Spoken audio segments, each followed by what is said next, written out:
Ďakujem, Marika, veľmi pekne za dnešné pozvanie a vám všetkým, že ste sa takto voľne zišli. Ja som medzi vami, dá sa povedať, taký forever panic.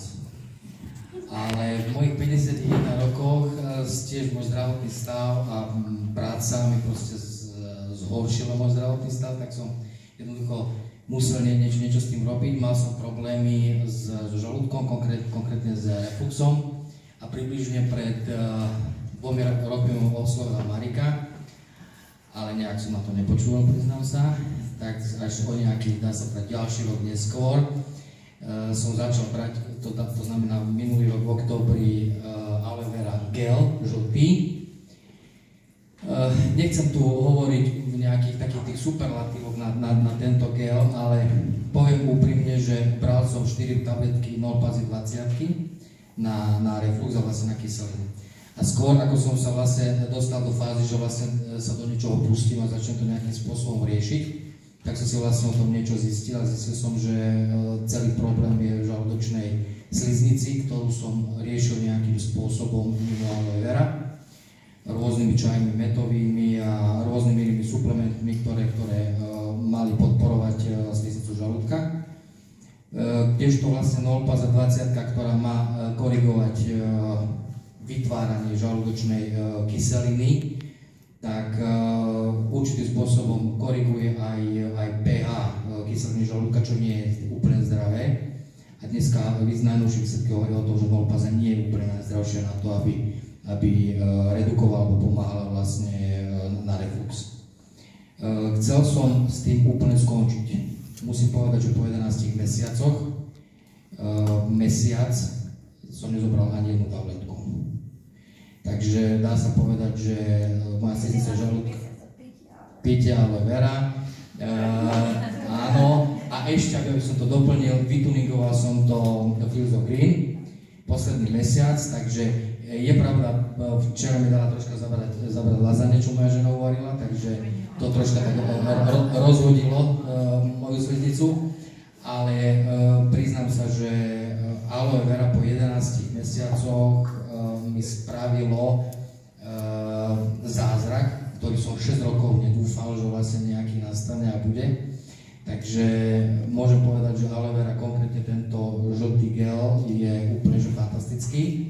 Čo je veľmi dôležité povedať ešte o tom aloe vera je to, že tieto výrobky, alebo konkrétne tento gel, je vedecky pripravený, vedecky spravený. Obsahuje polysacharid acemanan, ktorého tam je dvojnásobné množstvo.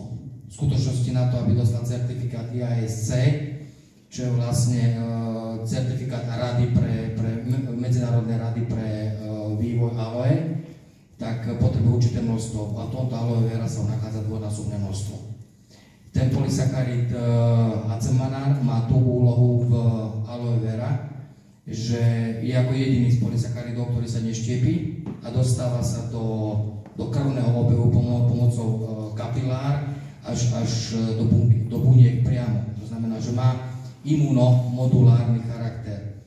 Znamená to, a teraz to už zakončím, aby som veľmi dlho nehovoril, je vlastne to, že po 11 mesiacoch môjho užívania tohto aloe vera sa podarilo aloe upraviť mi sliznicu na úroveň, dá sa povedať, začiatočnú.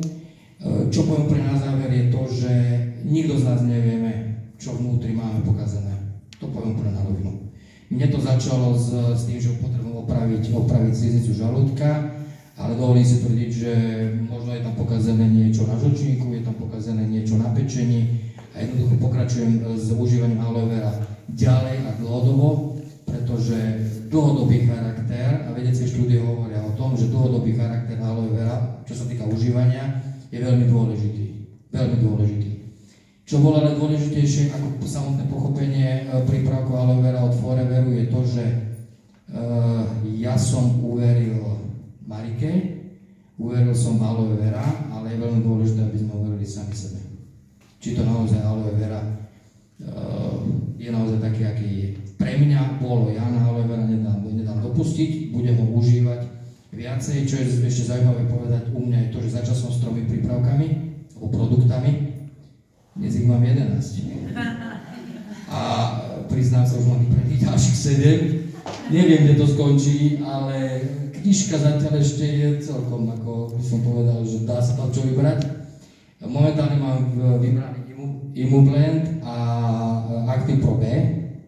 Na to som sa troška dal teraz, ale je tam ešte zaujímavý Arctic Sea, tak budem zvedavý. No, ani garlic není zlý.